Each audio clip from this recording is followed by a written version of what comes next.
great time? Yes. Now, did you come from Cork earlier? Were you in Cork earlier? Ah, because I had a party of 3 who came down, they made a private booking. Oh. And they're a lovely family from Houston, or from Texas and Colorado. And their mum watches me on telly. But anyway, they came down and they didn't realise the tour. I didn't know they were on the cruise ship. And then when they were literally in Dublin Port, they went, oh, there's a coach already going to Ballynockin. So at least you're here now and you knew how to get here. So you're enjoying everything. Yeah. Well, listen, I'm Catherine, by the way, Catherine Fulvio, right? Now, don't mind the Fulvio part. That's the husband, he's Italian, right? And that's the Sicilian side of the family, right? I'm 3rd generation here, actually. My maiden name is Byrne. Does anybody know the name Byrne, B-Y-R-N-E? Byrne? So it's a huge name in County Wicklow. So if you have any relatives that are Irish, I'm sure they'll know a Byrne along the way. And my family came here over 100 years ago. And where you're sitting, our cows used to stand. This is one of the milking parlours off the farm where my dad used to milk the cows by hand. My mother, in her wildest wisdom, decided she would open a farmhouse bed and breakfast, except we didn't just do bed and breakfast, we did breakfast, lunch and dinner. So I was born into the business, so for any of you kids here, it's the best way to learn how to cook. Get your mom to start having guests in, your mom and dad, because you'll know very quickly how to cook breakfast, lunch and dinner for people.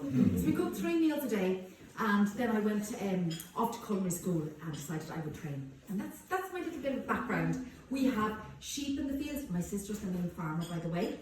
So our farm is primarily an oat farm. We've organic oats. When I say we, that's mostly my sister, and sheep. And then I have 10 sheep, and some of you kids saw them with the lambs, the baby lambs. And they're out in the fields at the moment. Their only job in life is to just eat the grass. Isn't it a lovely way to live? Really nice. So I opened the cookery school here, and everything was going fantastically well. And I thought, you know what? I need a little bit of publicity though. So I got a couple of slots on breakfast television here in Ireland. And that went well because our national broadcaster saw me and said, we've seen you on breakfast television. How would you like your own television series? And I was like, oh, hang on, let me think about that now. Yes, please. But anyways, from that stemmed my TV series, and that's where I think some of you might have seen what I do. But here in Ireland, I have many TV series. Catherine's, they go with the books. Hang on, where are the books? I show you the books. So at least then you'll know what I'm talking about. I started with the Italian because the Irish TV company wanted me to do something that wasn't Irish. And I thought, well, my husband's from Sicily. We could go there and film. So we did. So this is a lovely Mediterranean diet cookbook. It actually won the Irish Cookbook of the Year award. But let me show you, talk about the Irish books and what we do.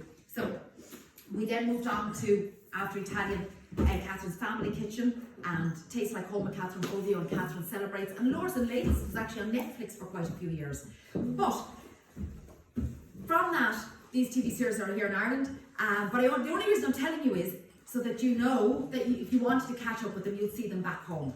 So you'll see them on Amazon Prime. They're streamed on Amazon Prime in the United States, on TLN in Canada, and SBS Australia. Have I missed any country? No. Okay, right, that's fine. And then there's also another channel called Recipe.tv where I have Catherine's Farmhouse Kitchen and Baking Ballynockin's just about to launch. That's on Spectrum in the US only. 50 million people are going to watch it. And my little bragging moment, I was nominated for a Daytime Emmy for Outstanding Culinary Host with those. Nice!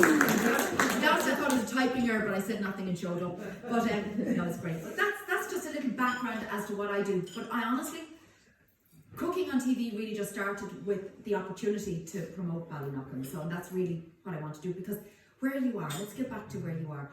This is Ballynockin, Ballia on Cunnucon, from the Gaelic language, homeland of the Little Hill. So you find a lot of place names in Ireland are to do with the Irish language. And it is very classic Irish farm here. So you will see like all the old cow sheds, now mostly sheep. We grow our own, so you'll see the orchards and the herb garden and all the vegetables growing around the place. And the style of the garden, I decided to go back to my roots. When I was growing up, you have to understand the mentality of an Irish farmer. Growing up, my dad would be like, there's a little corner there, it might only be that size, where we're not using that for the sheep because it's too small. Let's just put some raspberries there. So like as kids, if your mum sent you to get, say, the strawberries, the raspberries, you could go in any direction. because there were little plots around where there was gaps on the farm, because you wouldn't waste good farmland either when you could. So I decided to do that. So when you're wandering around later, you'll see that everywhere you go there's a little something. So I hope you kind of get that, and that's why there's maybe rhubarb in one place and a couple of apple trees in one place and more apple trees in another place. It's really very fluid, and I love that. It's like a voyage of discovery, except we've got a lovely German and Austrian kids helping us this summer, and they're over to learn English and to earn a few bob for themselves. But asking them to go out and pick the berries, the poor pets, they're like every direction. It's like ricocheting everywhere. So well, there's definitely there and then there. But anyway, so that's just a little background on what we grow here. In Ireland, everything is grass fed. So that's the one thing that you'll have to bear in mind when you're travelling around Ireland, that you'll actually get to taste different flavours than you might taste back home. Because for us, it's all about the great outdoors. The animals are outside all the time. So it's all grass-fed beef, grass-fed lamb, and of course, all our dairy produce is guaranteed grass-fed. So that's important to point out to you. That's why Ireland is famous for its butter. If you look back on Irish history, we were exporting butter to mainland Europe in the 1600s. The Irish butter was the most sought after butter in Europe. So something hasn't changed in all that time. And I'm sure you're familiar as well with some of the Irish butters, are you? The Kerrygold and the truly grass-fed. Yeah. So I wanted to show you a couple of things. So I mentioned to you, we're here today to do scones. I made some scones before you arrived, so ready to eat, I hope. But do you know the word crack yet? It's an Irish word. It's from the Gaelic language. C-R-A-I-C is how it's spelled. C-R-A-I-C, and it's pronounced crack, and it means fun. So it's for the fun. So if you were out last night, this could get you into trouble back home, but if you were out last night, in Ireland we would say, I had great crack last night, and that would mean I had fantastic fun last night. Right? So be careful when you use it, save it when you're in Ireland, but for the crack, for the fun, I want to show you what happens when an Irish woman meets an Italian man. Here you go. You get one of each, that's the family. Oh my gosh. Can you see further down? So that's the family. So I have one daughter and one son, they're a bit older now. My son's name is Rowan. It's from the Gaelic language, Ruin, the little red one. So, now, the next thing I want to tell you about Irish food. Okay, I'm going to have to break this to you gently maybe. But here in Ireland, corned beef and cabbage does not exist. Did you know that? It is not an Irish dish. You'll see it the odd place on the odd tourist menu, but it is not an Irish dish. It's Irish American. So when the Irish emigrated, ham and cabbage, bacon and cabbage are the big recipes.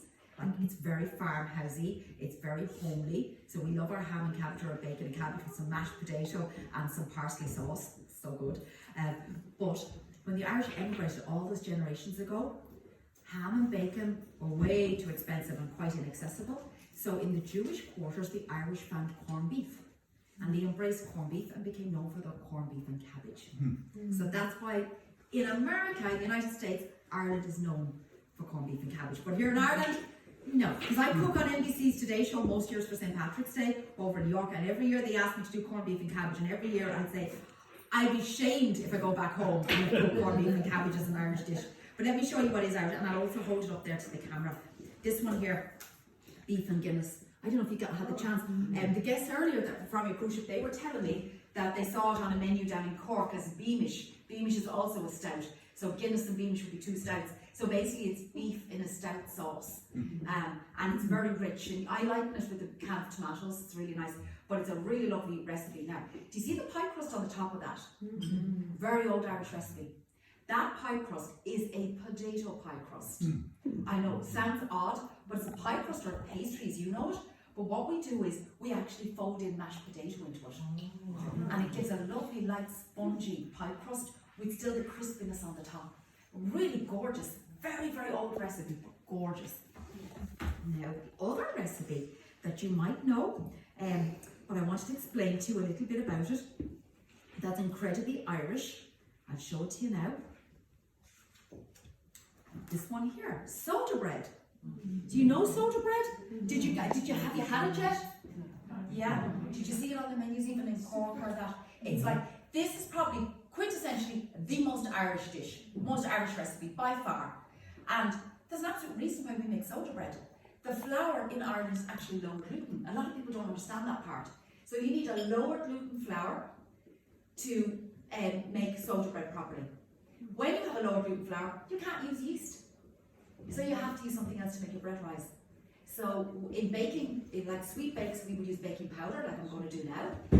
Or in savoury bakes, such as bread, we use baking soda, bicarbonate soda. In all Irish recipes, it's called bread soda because it's used primarily for bread here. Although I see all over Instagram now there's all sorts of tips for cleaning hacks, or that the Irish are scoffing at that, because for us this is for making our bread. Why would you use it to clean our house? Silly. But now, so first thing I want to say to you is when you're making your soda bread, right, if you want to recreate this when you're back home, when you're making your soda bread, think of the flour first of all. If you can get a lower gluten flour, which is more like your pastry flour or a cake flour, that would be better. You'll have a better outcome. It's closer to the Irish flour. The next thing is you need to measure the soda accurately.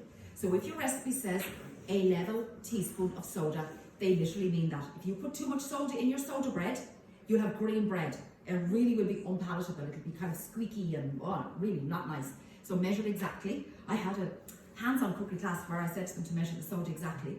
And I said to put in a level teaspoon of soda, and somebody put in 11 teaspoons of soda. It's a heck of a lot of soda, isn't it? So then the other thing you've just got to remember when you're making soda bread is, and kids, you might know from school, it's a chemical reaction. You need something sour or high in acid to interact with the soda, and then the bubbles form and the bread rises. So when you're making soda bread, you always need either buttermilk or natural yogurt or sour milk, because it's higher in acid than whole milk, and that reacts then with the soda and the bubbles form and the bread rises. And that's all you need to know about making soda bread. It's really easy, very, very easy. And then, so I'll pop that away now for you. Oh yeah, I've recipe all printed out for you, and I put these little baby books together here. This is savoury baking, savoury. So we know corned beef and cabbage isn't savoury, but other savoury dishes that you come across in Ireland, like this is very homely, rustic cooking. Salmon dishes, smoked salmon dishes, but there's one particular dish in here, but we're not going to talk too much about it. I'll just say kind of briefly, it's very old Irish recipe, very popular. Irish lamb stew. We've got baby lambs in the field, so we're not talking about that. No, when you're back in 3 years' time, they'll be grown-ups. They'll still be there. Yeah.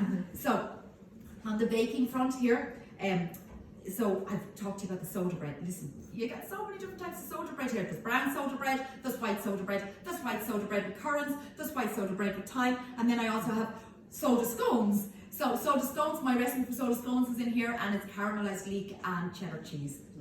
Very nice. So there's loads you do with soda, but think of soda as savoury, right? Now, we're going on to the sweet scones, and we have for you on your table with the sweet scones, we have the Kerrygo butter and our signature rhubarb and ginger jam. We pulled the last of the rhubarb and we made fresh rhubarb and ginger jam for you because you come all this way and wanted you to try something that's incredibly Irish and incredibly farmhouse kitchen style. So that would be for you. We're also going to have for you a cup of Barry's Irish tea, Ireland's oldest tea blending house, because you have to have a cup of tea with your scones. That's like it's a golden rule here, right? But the only other recipe, there's lots in here, but without boring you now going through recipe by recipe about Irish baking, there is one other recipe here. Oh my goodness, it's gorgeous. It's a tea brack. And all year round in Ireland, we make a cake called a tea brack. Brack is the Irish language word for speckled. So this is a fruit cake just speckled with fruit. So, don't worry, it's not that kind of fruit cake you might rewrap and give to the neighbours because you didn't want it. This one is absolutely lovely. What you do is you get your fruit in a saucepan with sugar and tea, and you cook the fruit, and the fruit plumps up and becomes really lovely and syrupy and moist. And you sorry, here's something boiling, so let me turn that off there. Now, do you, when you're cooking, have eyes at the back of your head? Do you? I'm the same. Like I can smell something from afar. That's done. You know, I'm sure you're the same. But the tea brack is a great Irish tradition. This lovely fruit cake made with tea in it, but it's gorgeous and light. It's not that stodgy cake, so I think you'll really like it. Now, at Halloween, which is a wonderful Irish celebration that's gone global, at Halloween, the tea brack becomes a barn. Now suddenly, this is a magical cake that tells your future. So we wrap up little trinkets and hide them in the cake. So later, if you get the slice of cake with the coin in it, it means you're going to be rich. If you get the slice of cake with the ring in it, you're going to be married soon.